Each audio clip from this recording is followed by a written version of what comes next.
So in terms naman sa operation of radicals, add or subtract radicals, to combine radicals, combine the coefficient of like radicals. So just like po when we are applying for the operation on algebra, diba? Or I mean on polynomials, diba? Kapag nag-a-add tayo, nagsusubtract tayo, we make sure na dapat like terms sila, dapat magkaparehas para ma-add. Otherwise, kapag magkaiba po yung radicals natin, hindi magkaparehas, hindi po sila pwedeng ma-combine. Okay, just copy if ever na hindi sila parehas. Okay, let's have example ng addition and subtraction of radicals.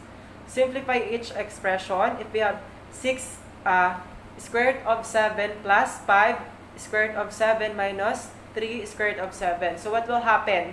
So first thing to do is tingnan natin kung magkakaparehas ba sila. Magkakaparehas ba yung nasa loob na square root? Magkakaparehas ba? Yes.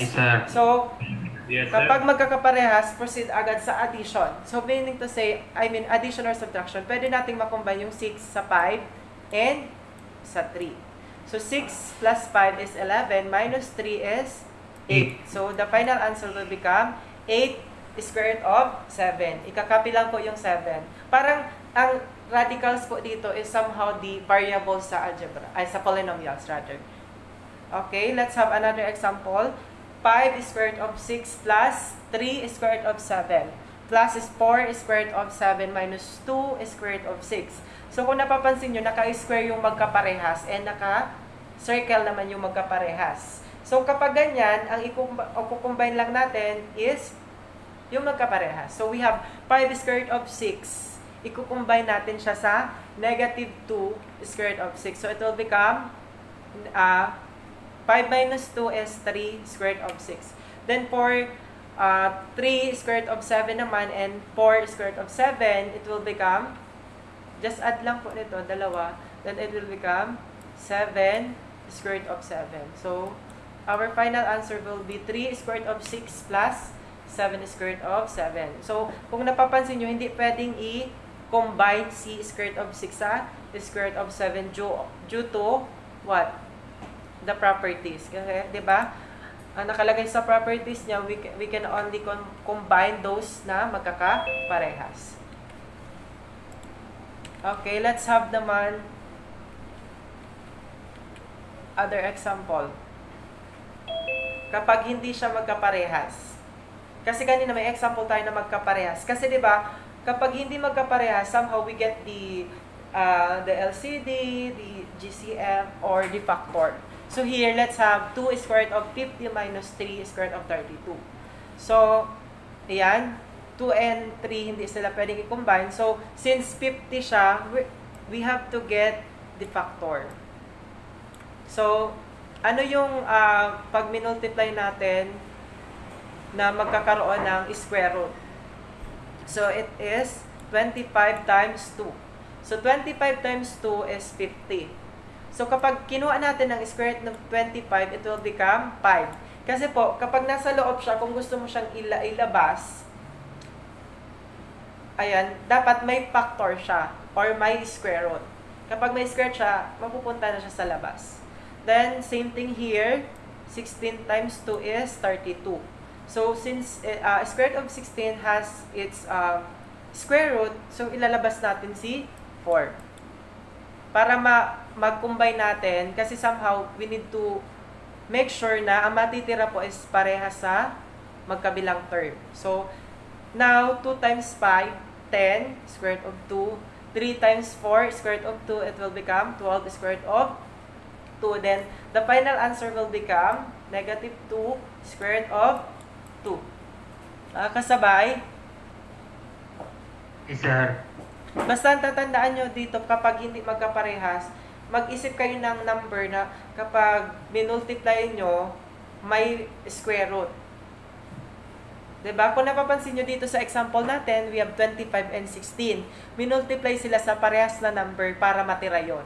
So, yun yung gagawin nyo. Iisip din kayo ng number na parehas sila pwedeng multiplyan. Okay? Next, another example. addition naman to, still magkaiba yung square root nila.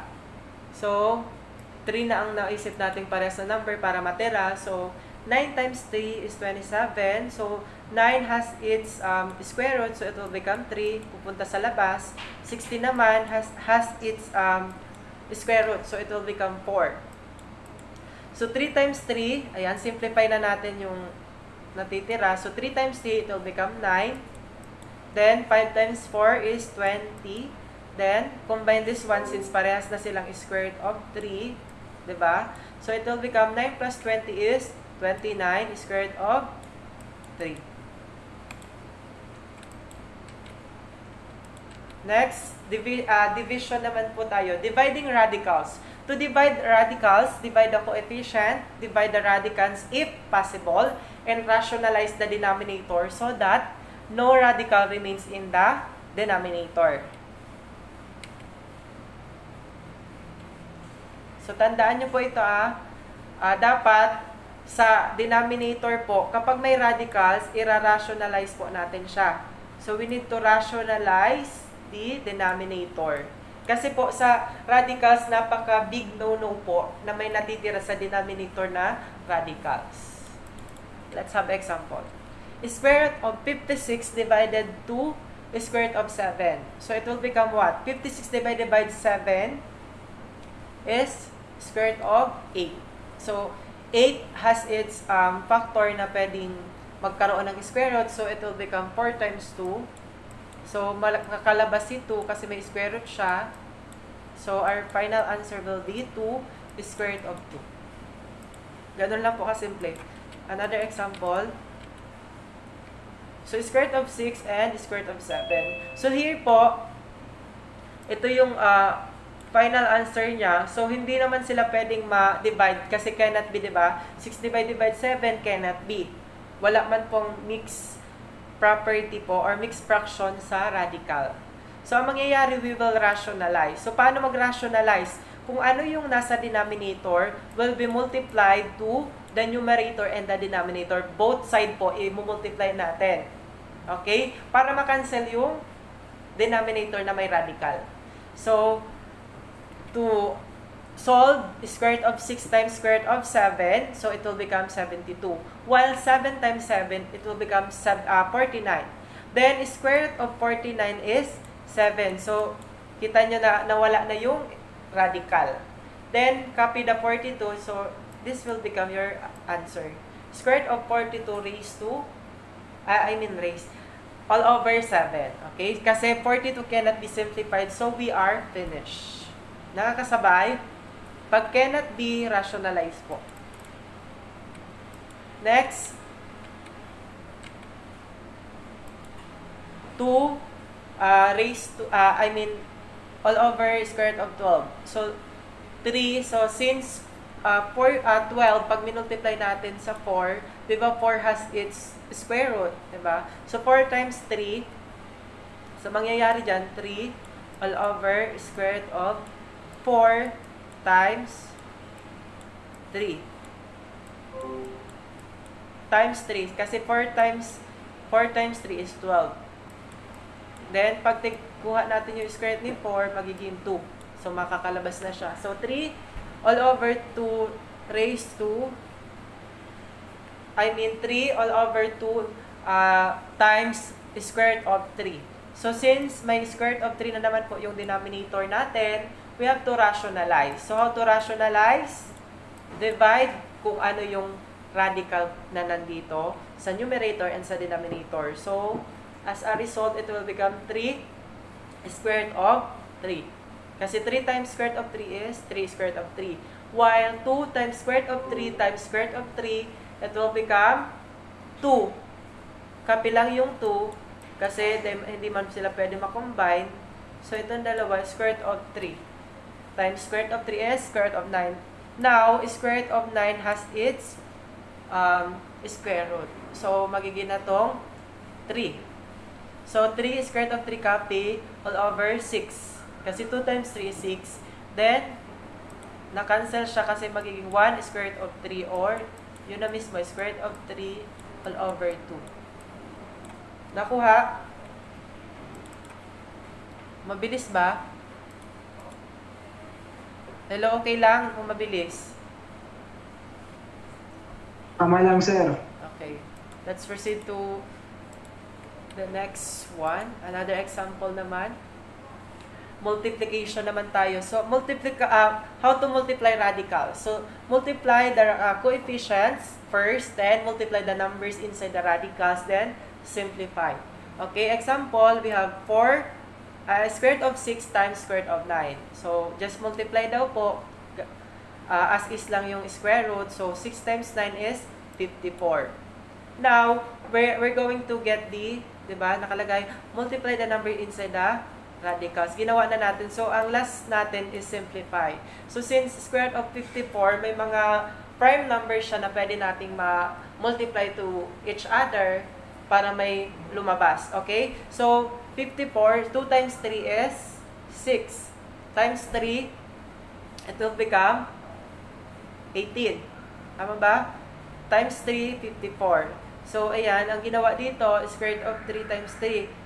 Kinumbine yung 3 times 3 kasi, diba, pag na-simplify natin, magiging square root of 9. And square root of 9 has its square root, which is 3. So, ito na siya. So, itong dalawa kinumbine kasi wala man silang square root, just copy. So, meaning to say, square root of 6 times square root of 9 is equal to square root of 3 square root of, 3 square root of 6. Okay? Another example, kapag ganito naman po yung problem natin, 3 square root of 2 times 5 square root of 6. So, ang napapansin natin, hindi sila magkaparehas. Pero according to properties ni multiplication of radicals, kapag hindi sila magkaparehas, okay lang, just multiply. So, 3 times 5, then square root of 2 times 5. So, 3 times 5, it will become 15. Then, 2 times 6, magiging 12. So, as is siya sa loob. Then, simplify, get the prime numbers na pwedeng i-multiply para mag-result sa 12. So, 2 times 2, 4 times 3 is 12. So, 2 times 2 magiging 4. Then, square root of 4 is 2. So, ito na siya. So, as is si 3 matitira. So, 15 times 2 is 30. Square root of 3. Okay na? Okay, to simplify our radical factors daw, factor the radicand under the radical into factor whose exponent are multiples of the index. The root of these factors are written outside the radical with the leftover factors making up the new radicals. So let's have this one. Simplify cube root of square root of 64a raised to 6b raised to 9c raised to 4. So, ayan, keep in mind that you are dealing with perfect cubes, so not perfect squares. Okay, magkaiba yung perfect square sa perfect cubes kasi ang cubes is 3, ang square is 2. Separate and find the perfect cube factors. A perfect cube can be written as a value times itself 3 times. So, remember, class, that you are looking for values that can be expressed as a power 3. So, ito yung example natin. Cube root, itong sa baba. Perfect cube siya kasi yung 6, diba? 2 times 2. Okay, pag nilabas natin, ito siya. So, 64, pag kinubrot natin, magiging 3, sorry. So, A, lalabas lang yung 3. Kung kailangan, yung magiging mga exponent nila, magiging prime numbers. Parang pinafactor out din natin yung mga exponent. So, magiging outcome po, ayan, 4a raised to 2. Diba? Bakit siya 4 na lang? Ito. Kasi, di ba, when we write this one into a fractional form, it will become 4, 3, raised to 3.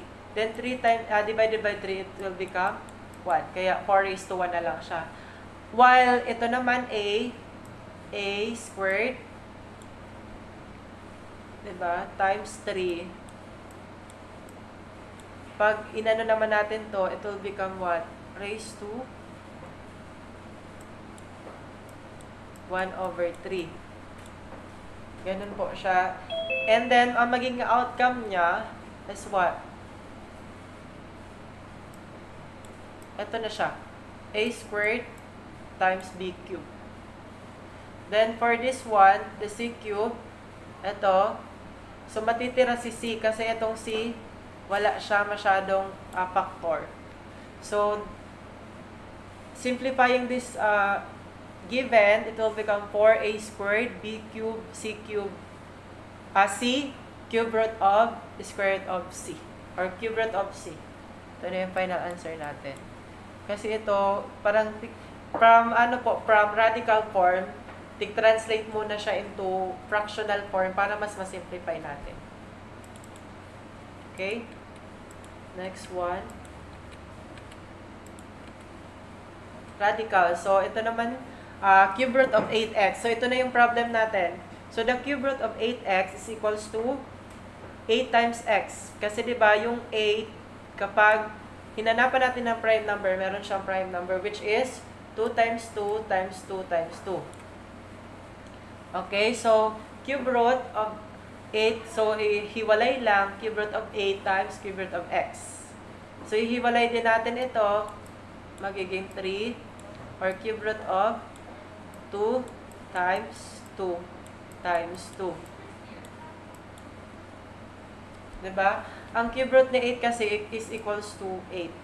So, kaya nangyari, so since perfect yung 8, etong dalawa, ginawa niya ng 4. Yung 4 may square root na 2. So, natira yung 2. Then, 2 times x. So, since yung 8 po is perfect cube, diba? So, nilabas na siya kasi 2 is perfect cube ng 8. Then, cube root of x, kasi ito wala naman to, just copy lang this one. Nagets po? Parang 2, kasi nilabas na siya, cube root of x. So, our answer here is letter C. Nakuha nyo ba to? Yes, sir. Yes, sir. Okay, let's proceed to number 10. Di pa man, lunch na ba? Hindi pa. 11:30 pa lang. So, for mga 12 tayo mag-end. Number 9 pa lang tayo. Okay, for the next number, evaluate 3 over 4 minus 3, 4 over 8. So, ito naman parang application siya ng fraction. Ito yung types of fraction natin. We have proper fractions, improper fractions, mixed fraction. So, ano yung pinagkaiba nitong tatlo? So, yung proper fraction, mas mataas yung denominator niya in terms of numerator. So, tingnan nyo, yung 3 and 8, mas mataas siya kaysa sa 1. Yung 8, mas mataas sa 5. So, that is proper fraction. While improper, kabaliktaran ni proper fraction, mas mataas yung numerator kaysa sa denominator. Kapag mix naman, combination of whole number and a fraction. So, fraction operation. Add or subtract with common denominators. So, we can only combine naman or ma-add natin or masusubtract yung numerator kapag yung denominator is parehas. Kasi in other way around, we will just what? Copy the denominator. So, example, 1 plus, over 4 plus 2 over 4. So, equals 3 over 4 kasi 1 plus 2 is 3. So, just copy the denominator. Kapag hindi magkaparehas, ito po yung example, 1 over 3 plus 1 over 4. So, mangyayari, we will get the, what? The LCD. Anong LCD ni 3 and 4? So, 12. So, minsan po, ganito ang nangyayari, ang ginagawa, minumultiply lang itong denominator. So, 12 siya. So, we can also have naman, get the LCD. So, we have 3 equals 1 times 3. Then, 4 equals 2 times 2. So, 3 times 2 is 6 times 2. 12 times 1 is 12. Kaya po, 12 ang ating LCD. Then, apply the butterfly method na, alala pa ang butterfly method? Anong ginagawa sa butterfly method? Ito, 12 divided by 3 times 1. 12 divided Times by 1. 4 times 4. So, 12 divided by 3 is 4 times 1 is 4. Ito na siya. Dito naman, 12 divided by 4 is 3 times 1 is 3. Then, that's the time po na pwede na ito makombine. So, 4 times 3, 4 plus 3 is 7. All over 12. Just copy. Nakuha po. Okay, next. Multiplication. Sa multiplication naman of fraction, 2 over 3, madali lang sa multiplication. Kasi ang gagawin lang, i-multiply lang yung denominator sa denominator, numerator to numerator. So, 2 times 5 is 10, 3 times 6 is 18. Then, get the lowest term. So, kapag necessary po, get the lowest term. Kasi somehow, yung sa choices sa exam, yun yung nakalagay doon. Minsan, nilo-lowest term, minsan hindi. So, kailangan alam nyo pa rin po kung paano mag-lowest term. So, given this 10 over 18, how to get the lowest term? So, tig-multiply lang yung isang number sa taas and sa baba. So, ano ang number na yon? So, we have 2. Multiply both side by 2, so we will get 5 over 9. So, that's how we get the lowest term. So, kapag division naman, di ba? Ito na yung may reciprocal. Diba? Pag nagre-reciprocal tayo, from numerator nagiging denominator, then from denominator nagiging numerator. So, example, 2 over 5 divided by 1 half. So, yung 2 over 5 as is, copy, then get the reciprocal ng 1 half, so magiging 2 over 1. Then, ano yung napapansin sa operation, nagiging, anong nangyayari? Multiplication po. Nagiging multiplication siya. Okay, that's correct. From division, nagiging multiplication. Kapag ganito na yung given natin, proceed na again doon sa numerator times numerator, denominator times denominator. So, 2 times 2, 4. 5 times 1 is 5. So, 5 over 4. So, naka-lowest term na siya. Pero minsan, pag ganito, pwede, ayan, 4 over 5. Normally, pag mas mataas yung denominator, hindi na siya na lowest term. Okay? Go back to question number 10. Evaluate 6 and 3/4 minus 3 and 4/8. Okay, first thing to do, change into what? Into mix or, proper or improper fraction. Kasi ang example natin is mixed fraction kasi itong dalawa. So, para mapalit, ito yung, tandaan nyo po ito. Tandaan nyo po itong denominator times whole number plus numerator. Ito yung magiging niya po, parang alas, para malaman nyo kung paano siya i-convert. Denominator times whole number plus numerator. So, given this one, 6 times 4, 6 times 4. May zoom yan. 6 times 4, it will become 24. 24 plus 3, 27. Then copy the denominator. Ito naman, 8 times 3, diba? 8 times 3, 24 plus 4, 28. So, pag nagpapalit po tayo or translate natin into into proper or improper, yung denominator po, copy lang siya. Kasi pag pinalitan nyo yan, mababago yung yung values. So, ang bagong values na natin, 27 over 4 minus 28 over 8. 28 over 8. So, we will get now pwede bang makombine yung denominator nila? We will get the LCD. So, ito na siya, 27 over 4, ang LCD nila is 8. Kasi 4 equals 2 times 2. Then 8 naman equals 2 times 2 times 2 times 2, 4 times 2, 8. So, ibababa lang po yan. 2 times 2 times 2. So, magiging 8. So, yan na po yung magiging LCD natin. Kasunod, so apply ulit yung butterfly method. divide, then multiply. Yan po yung butterfly method natin. Divide. Then sa taas, we're going to multiply. 8 divided by 4 is 2 times 27. Magiging ilan? 54. 54, sir. Ito na, 54. 8 divided by 8 is 1 times 28 is 28. 28 po, sir. So 58 minus 28 is 26 all over 8. So now we have to get the lowest common lowest term nito. So to get the lowest term, divide both side by 2 kasi yan ang ano nila pwedeng ma-divide sa 2. So magiging 13 over 4. Actually, 'di ba, ang pilian natin doon lahat mixed fraction. So we get to translate this one into its original form. So 13 over 4. So to get this one, 'di ba, 13 divided by 4, ilan ba yung 4 sa 13? Tatlo, sir. Tatlo. So Sir. yung tatlo, yun yung magiging whole number natin. Ilan yung matitira?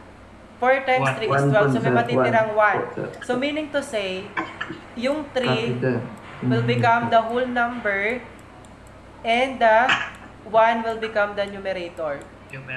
Okay? So ito na siya. So magiging 3 and 1/4. Just copy the denominator. Nagets?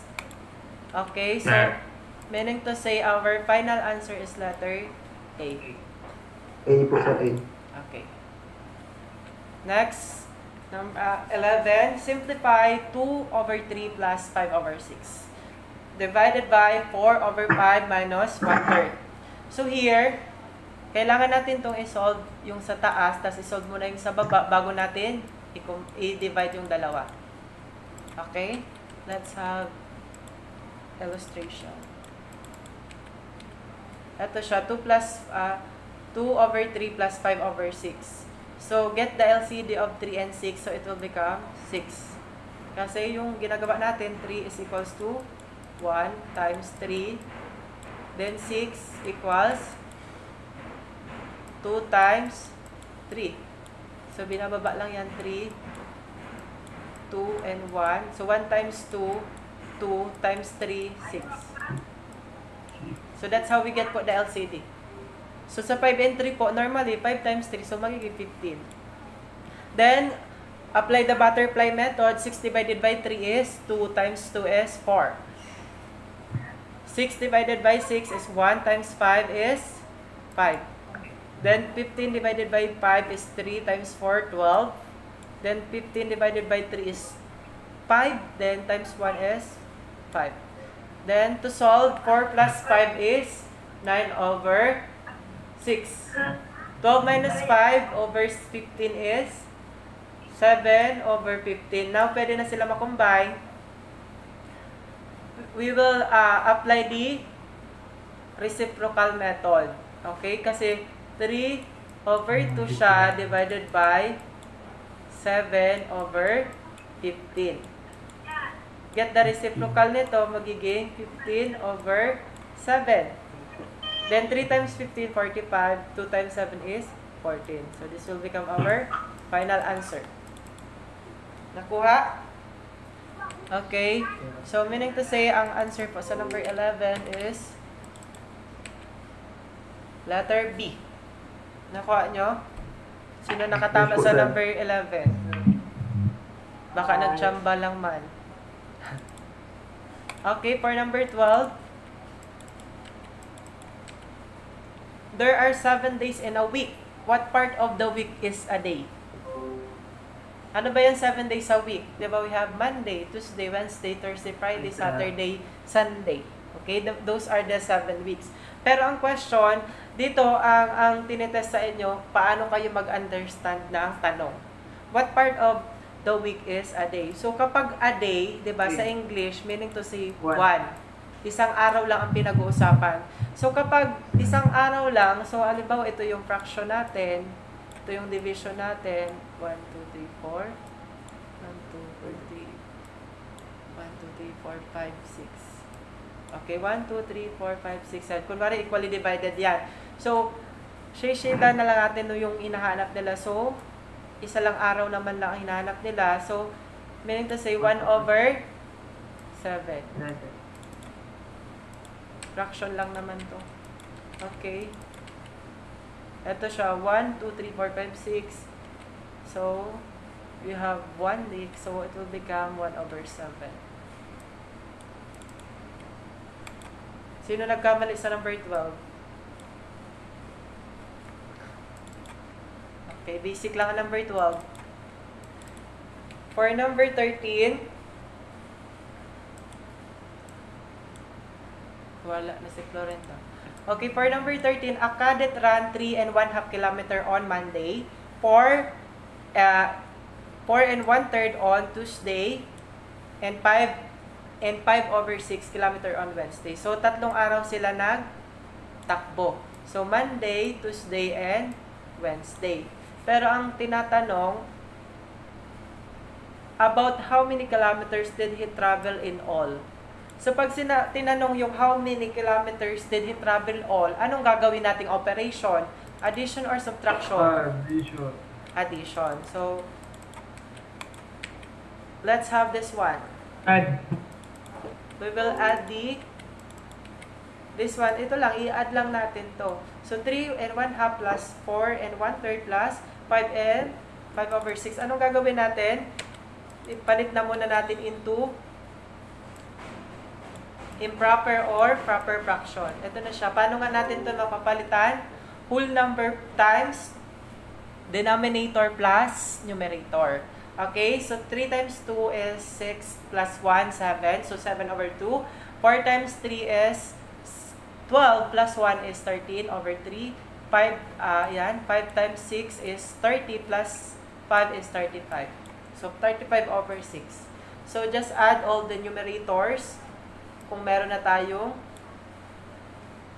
denominator. So, ang LCD natin is 6. 6 divided by 2 is 3 times 7 is 21. 6 divided by 3 is 2 times 13, 26. 16 divided by 61 plus times 35 is 35. Then add these numerators. So it will become 82. So 21 plus 26 plus 35 is 82 all over 6. Okay. Equal po yan. So, divide both side by 2. So, magiging 41 and 3. 3 pala to. Sorry. So, 41 all over 3. Then, get the mixed fraction. So, ilang 3 ang meron sa 41? So, we have 13. Kasi 13 times 3 is 39. So, matitira is 2 ang remainder natin. So, meaning to say, 13, 2 as remainder all over. Ano yung denominator natin ay kakopy? 3 po, sir, 3. So, ito yung final answer natin. So, in all daw po, tumakbo sila 13 and 2/3. So, almost 2 weeks ng takbo nila. So, letter C.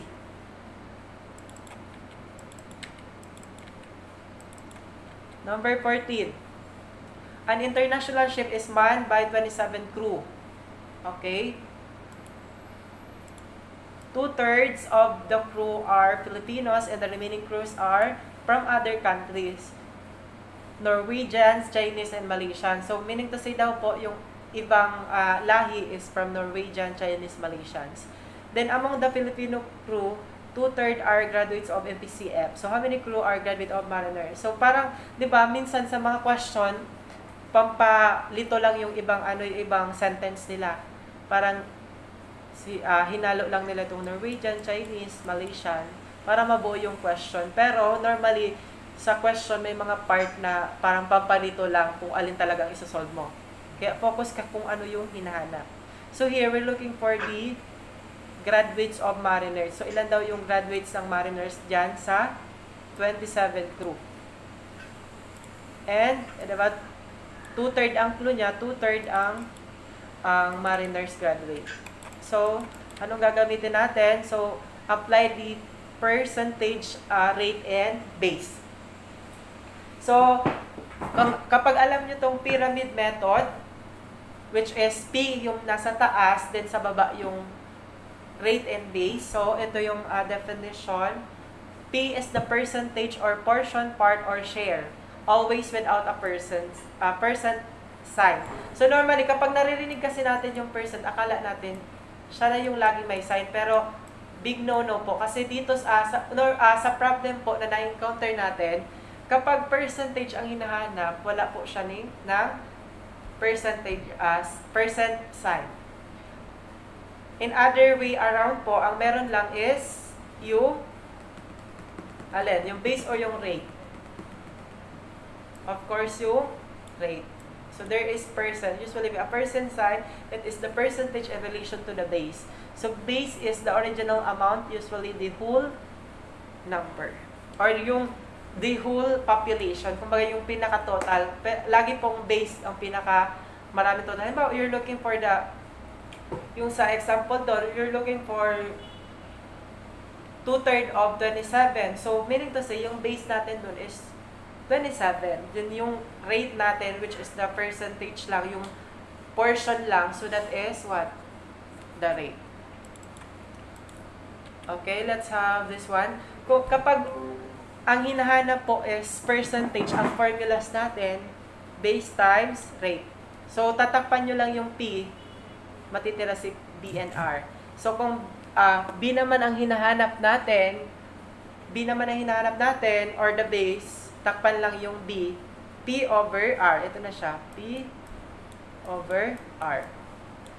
Pag R naman hinahanap natin, ito naman hinahanap natin, so ito will become P over B. Dali lang kapag kabisado nyo itong pyramid method na to.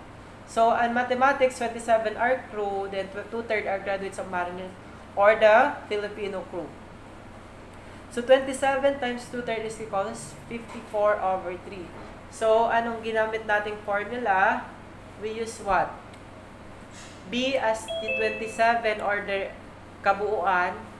Rate is the 2/3. So, get the percentage nito.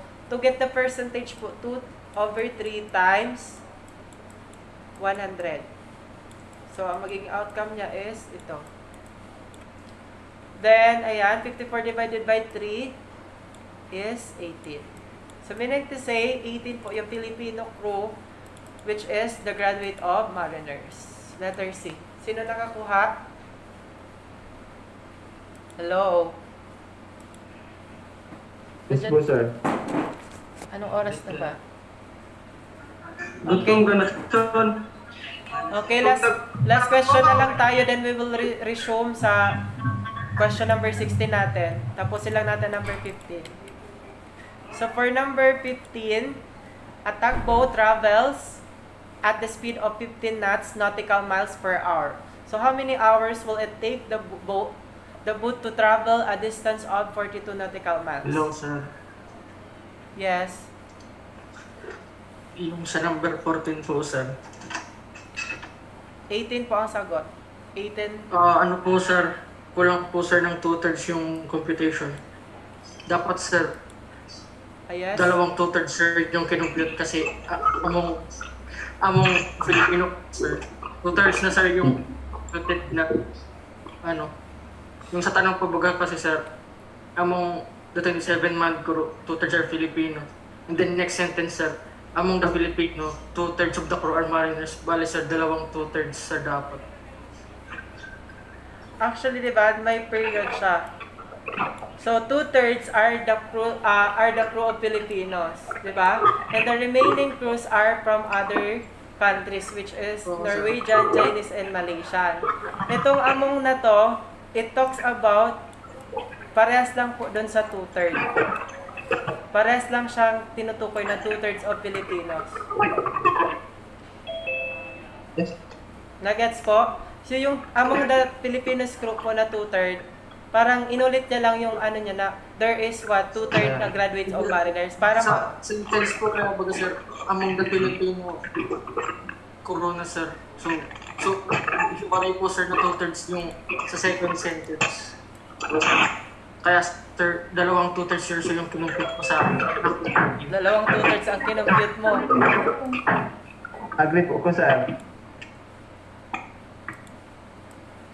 dati nag-certificated 2 to 7 yung unang kada dalawang tutor sir yung computer.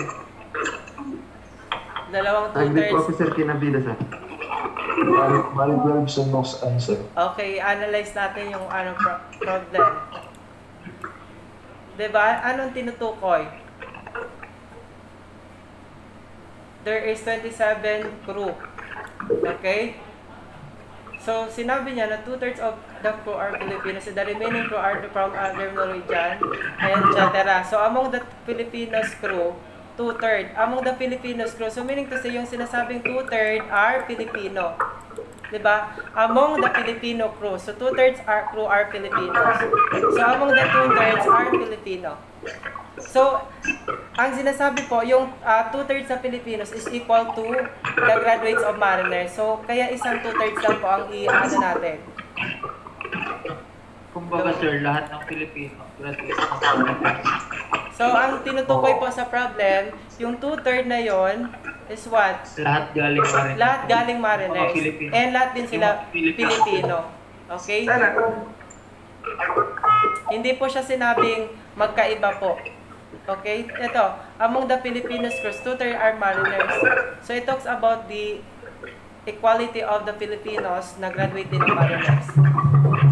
Sir, Okay na? talatang Mariners, kana man. Okay na?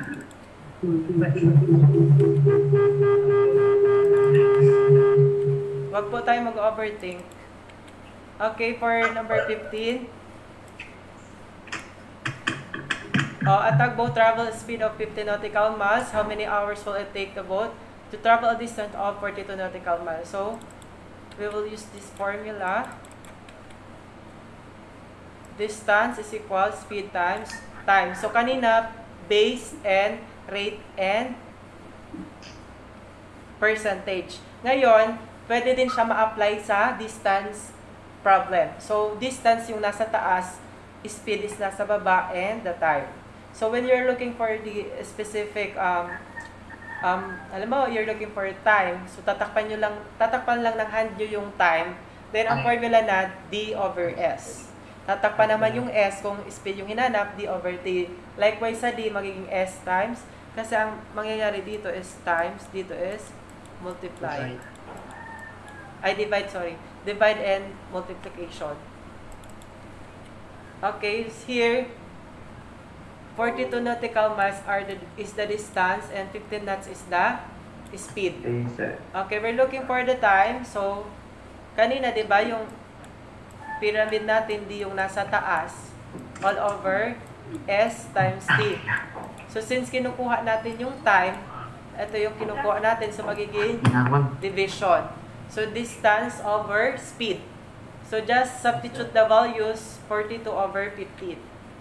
So, our time is 2.8. Pero ang tada mong kanara. Ang tapanira ang tada. Hello, so it will become 2 over 8. So, letter A. So, nakuha po yung number 15. Ay, sir.